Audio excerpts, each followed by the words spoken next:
Good morning class sixth. आज अपन पढ़ेंगे social express.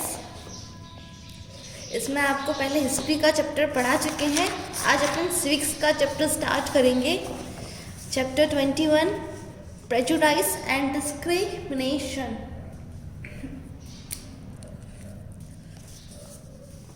Diversity exists in India in terms of religions, languages, geography, etc. Diversity जो India में आपने पिछले chapter में डाइवर्सिटी आप अच्छे से पढ़ चुके हैं।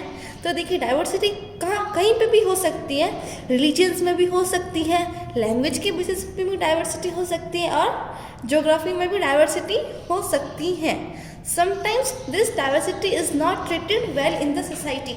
तो देखिए डाइवर्सिटी कभी कभार क्या होता है, सोसाइटी में डाइवर्सिटीज़ को अच्छे से ट्रीट नहीं किया जाता है।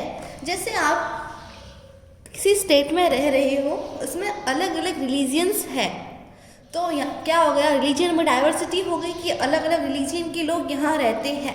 लेकिन किसी रिलीजन को जो है आप सुपीरियर मानते हो, किसी रिलीजन को इन्फीरियर मानते हो, तो जो इन्फीरियर वाला रिलीजन है उसके साथ अच्छा व्यवहार नहीं होता है, दे आर इल ट्रीटेड। तो कभी कभार क्या होता है, डाइवर्सिटी जो है सोसाइटी में अच्छे से ट्रीट नहीं की जाती है।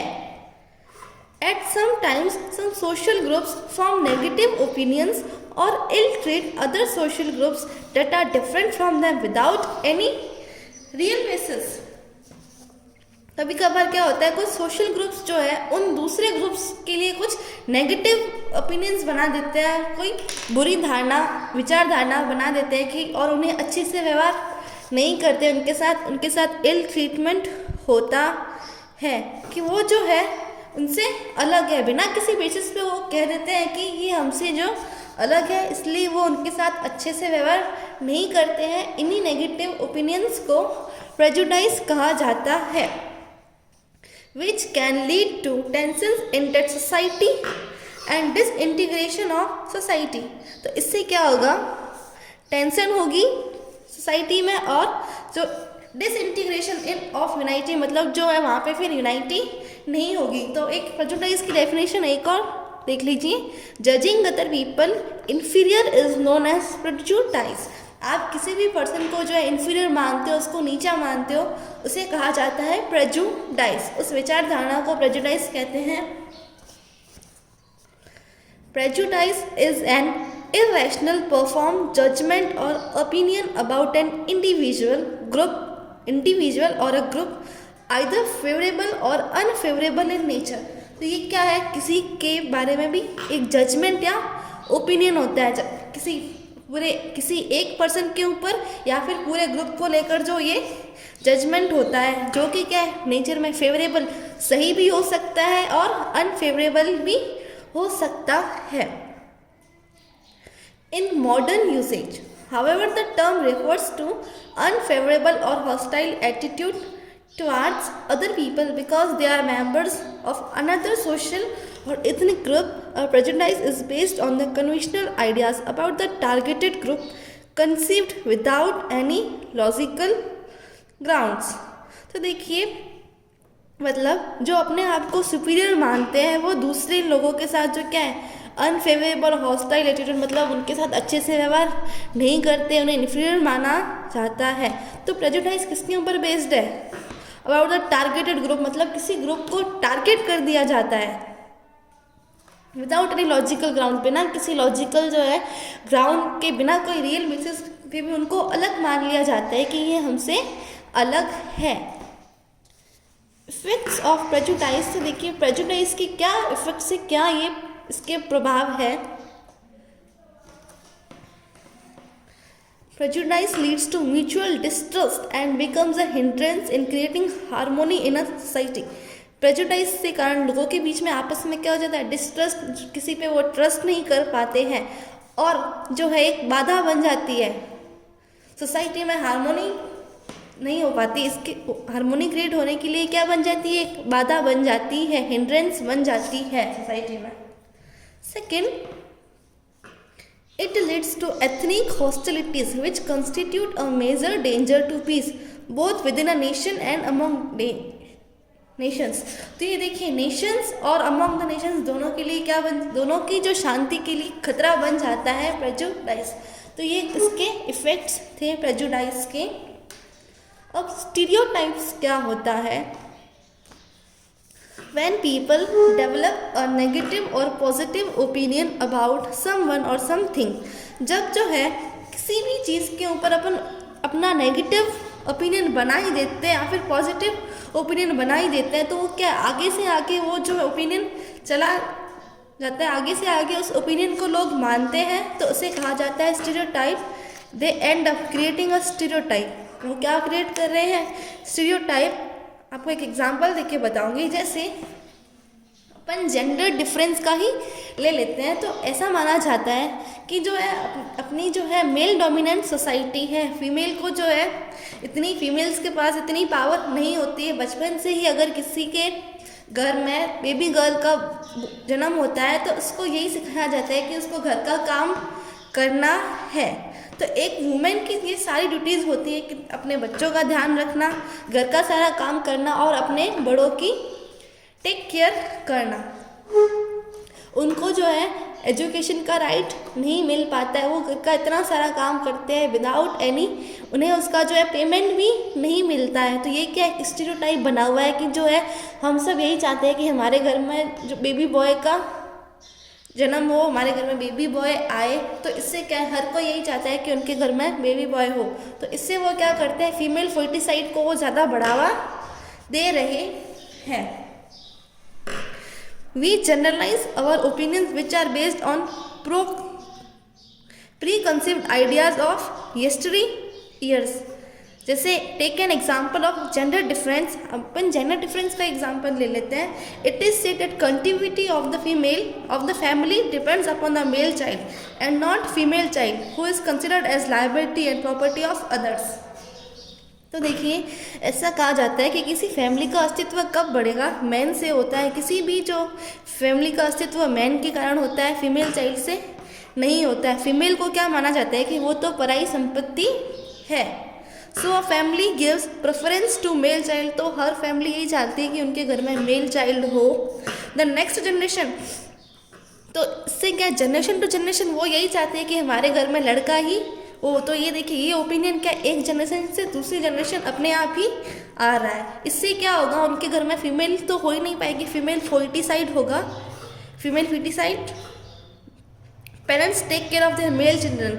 अगर उनके घर में लड़की हो भी गई तो वो क्या करेंगे, मेल चिल्ड्रन का ही अच्छे से ध्यान रखेंगे। वो अपने सारे पैसे जो है बॉय की एजुकेशन में ही स्पेंड करेंगे। They spend basically their money only in the education of boys. वो अपनी मनी जो है बॉयज़ की एजुकेशन में ही लगाएंगे। While all attempts are made to make the male children profession in one occupation और द अदर। जितने भी वो कोशिशें करेंगे वो यही करेंगे कि जो उनका मेल चिल्ड्रन है वो किसी ऑक्यूपेशन में जाए, मतलब सभी उसी को फैसिलिटी, सारी फैसिलिटीज़ बॉय को मिले। Children are basically train for household work. जो फीमेल चिल्ड्रन होगी उन्हें क्या सिखाया जाएगा, उन्हें घर का काम करना सिखाया जाएगा, अच्छे से ट्रेन कर दिया जाएगा कि वो घर का काम अच्छे से करे। So stereotypical opinions lead to discrimination. तो ये जो स्टीरियोटिपिकल ओपिनियंस है, जो हमारे स्टीरियोटाइप राय है, इससे क्या होता है, डिस्क्रिमिनेशन होता है। But sometimes discrimination belong to the economic reasons. कभी कभार जो क्या है डिस्क्रिमिनेशन जो है इकोनॉमिक रीजन में भी हो सकता है। ये तो अपन ने जेंडर डिफरेंस का देखा था। Stereotypes are the fixation of people into the image which has no rational footing. तो ये स्टीरियोटाइप क्या है, अपन जो है ऐसा ही विचारधारा अपने मन में बना लेते हैं। They stop us from looking at each person as a unique individual with his or her own social equalities that skills are different from others. ये देखिए वो उसको, जिससे लड़की है तो वो लड़की को इसी नज़र से देखेंगे कि उसे घर का काम ही करना है। भले ही लड़की के अंदर सारी अच्छी क्वालिटीज़ क्यों ना हो, वो लड़के से पढ़ने में अच्छी ही क्यों ना हो, फिर भी उसे घर का काम सिखा दिया जाएगा। उसकी जो स्किल्स, उसकी क्वालिटीज़ को देखा नहीं जाएगा। वो तो बस उनकी जो ये विचारधारणा है कि लड़कियों को घर का काम करना है, हमारे घर में मेल चाइल्ड होना चाहिए, तो वो उसी पे ध्यान देंगे। भले लड़की के अंदर कितनी भी क्वालिटीज़ क्यों ना हो, वो उसको नहीं देखेंगे। They fit large number of people into single pattern or type. They affect all, thus they prevent us from doing good. इससे क्या है, अपन कुछ अच्छा करने से अच्छा नहीं कर पाते हैं, रह जाते हैं कुछ अच्छा करने से. इफेक्ट ऑफ स्टीरियोटाइप्स, इसके क्या इफेक्ट है. Stereotypes do not give respect to the person, community और race. ये स्टीरियोटाइप देखिए किसी भी पर्सन को रिस्पेक्ट नहीं देता है, किसी कम्युनिटी और किसी रेस को. People with stereotypical attitude fixes people into one image. तो वो देखिए एक पर्सन की वो ऐसी ही इमेज बना देते हैं. They do not look the person or humanitarian grounds. वो पर्सन को नहीं देखते कि उसके अंदर क्या कितनी अच्छी क्वालिटीज़ है. Who have many qualities or skills. उसके अंदर कितनी अच्छी क्वालिटीज़ है वो नहीं देखते. उनके तो जो विचार धारणा बनाई हुई है वे सिर्फ वैसी ही इमेज बनाते हैं. The concerned individual, community और race feel insecure and humiliated. तो जिसके साथ ये भेदभाव हो रहा है वो कम्युनिटी क्या है, इनसिक्योर फील करती है और उनका देखिए उनके साथ अच्छा व्यवहार नहीं होता है. इससे उनके बीच में कैसी फीलिंग क्रिएट हो जाती है, डिसरिगार्ड और हेट्रेड की जो है फीलिंग्स आ जाती है. This lead to the underground of personality and violence sometime. इससे क्या होता है, कभी कभार जो है ये वॉलेंस में भी चेंज हो जाती है. अब अपन पढ़ेंगे इनइक्वालिटी. इनइक्वालिटी क्या होती है. India is a vast country enriched with natural resources and biodiversity. Various caste, creeds, human communities live together here. India आपको भी पता है जो बड़ी कंट्री है, इसके अंदर आपको बहुत सारी डाइवर्सिटीज़ मिलेगी. नेचुरल रिसोर्सेज और बायोडाइवर्सिटी आप देख सकते हैं. तो देखिए इंडिया में अलग अलग कास्ट के लोग रहते हैं, अलग अलग रिलीजन के लोग रहते हैं. Social and economic inequality existed in India. Social मतलब जो कास्ट ग्रुप के बेसिस पे देखे या फिर इकोनॉमिक मतलब अगर पैसों के बेसिस पे देखे तो ये इनइक्वालिटी जो है पहले से ही थी. एशियन पास्ट से ये क्या है चली आ रही है ये परंपरा और आज भी क्या है कंटिन्यू है. सोशल और इकोनॉमिक इनइक्वालिटी आज भी जो है कंटिन्यू है. Equality occurs when a person.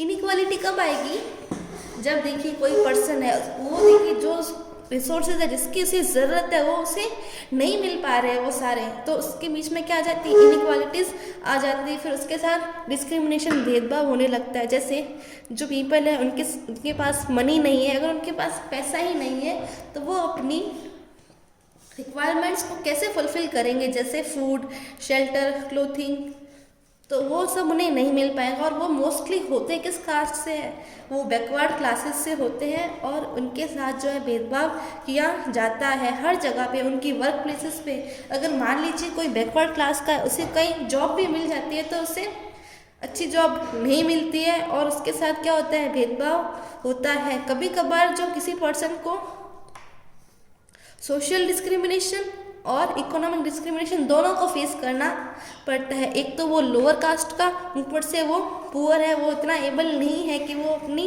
Requirements को फुलफिल कर सके, तो उसे दोनों तरीके के डिस्क्रिमिनेशन को फेस करना पड़ता है. As they experience both kind of discrimination, they are poor and they belong to a community that is considered as backward or tribal. वो poor भी है और वो backward caste या फिर tribal caste से belong करता है. तो कभी कभार किसी person को दोनों discrimination face करने पड़ते हैं. अब अपन पढ़ेंगे inequality of men, women. Women में देखिए कैसे inequalities होती है जेंडर के बेसिस पे. Although the ages, women on the basis of gender will have always been discriminated. तो वुमेन के साथ हमेशा से भेदभाव ही होता आया है. The difference in sex is biological. देखिए ये जेंडर तो क्या है, बायोलॉजिकल है, अपने आप ही होता है. अगर कोई फीमेल है तो वो खुद की इच्छा से तो है नहीं, ये बायोलॉजिकल है. बट जेंडर डिस्क्रिमिनेशन है सोशियोलॉजिकल. लेकिन जेंडर डिस्क्रिमिनेशन क्या है, ये सोशियोलॉजिकल है, ये हमने क्रिएट किया है. Gender inequality in India exists in terms of gross population, literacy, sex ratio, socio-economic status and opportunities. तो ये देखिए जेंडर इनइक्वालिटी कैसे हो सकती है, ग्रॉस पॉपुलेशन, लिटरेसी आप देख सकते हैं कि देखिए वुमेन कम पढ़ी लिखी मिलेगी आपको. सेक्स रेशियो मतलब आप देख सकते हैं ज़्यादा आपको लड़के मिलेंगे, अगर आप सर्वे कराओ तो आपको ज़्यादा लड़के मिलेंगे, लड़कियां कम होगी. सोशो इकोनॉमिक स्टेटस और अपॉर्चुनिटीज़। मोस्टली आपको बॉयज़ ही दिखेंगे अच्छी जॉब में। तो ये इन जगह पे इनके साथ भेदभाव होता है।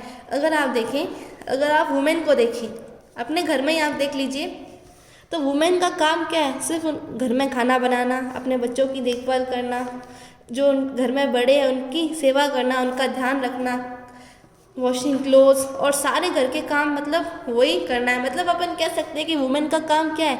ऐसा काम करना जो क्या है उनकी फैमिली को सपोर्ट करें। मतलब सारा काम उनका फैमिली से रिलेटेड ही है। इंस्पाइट ऑफ दिस कंट्रीब्यूशन, इतना सारा काम करने के बाद भी उन्हें क्या है? पैसा नहीं मिलता और उनका एक्सप्लॉयटेशन किया जाता है। तो ये था inequality of women. Effects of inequality. अब इनइक्वालिटी के क्या क्या इफेक्ट्स हैं ये देखिए। The different forms of inequality, whether caste inequality, religious inequality, race inequality और gender inequality give rise to discrimination. भले कोई भी इनइक्वालिटी हो, कास्ट इनइक्वालिटी क्यों ना हो, religious inequality, race inequality, gender inequality, सारी इनइक्वालिटीज़ क्या क्रिएट करती है? डिस्क्रिमिनेशन। इनके साथ क्या होता है? डिस्क्रिमिनेशन होता है, which proves very harmful for the society, जो कि सोसाइटी के लिए क्या है? बहुत ही हार्मफुल है। तो आज अपन इनइक्वालिटी तक ही पढ़ेंगे। डिस्क्रिमिनेशन जो है अपन अगले लेक्चर में स्टार्ट करेंगे।